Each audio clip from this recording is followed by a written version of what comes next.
इस्लामाबाद से आपको खबर दें, महारा कहो बाईपास मंसूबे के बड़े पिलर की शैटरिंग टूट जाने के बायस 5 मजदूर मलबे तले दब गए हैं। नॉन न्यूज़ के नुमाइंदे शकील करार से मजीद तफसीलात हासिल करेंगे। शकील बताएगा क्या अपडेट्स है, मजदूरों को निकालने के लिए क्या इकदाम किए जा रहे हैं?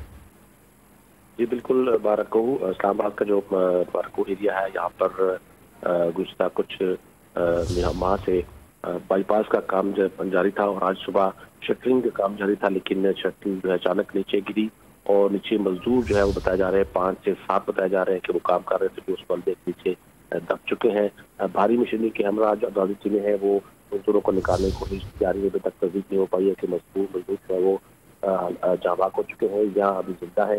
तो बिल्कुल मलबे के दब चुके हैं और हैवी मशीन के जरिए मलबे को हटा के मजदूरों को निकालने की कोशिश की जा रही है। इंतजामिया और एसपी टीमें जो है मौके पर मौजूद है और लोगों की बड़ी तादाद भी मौजूद है, जबकि सीधे के हुकाम भी मौके पर पहुंच चुके हैं और पुलिस मौके पर पहुंच चुकी है।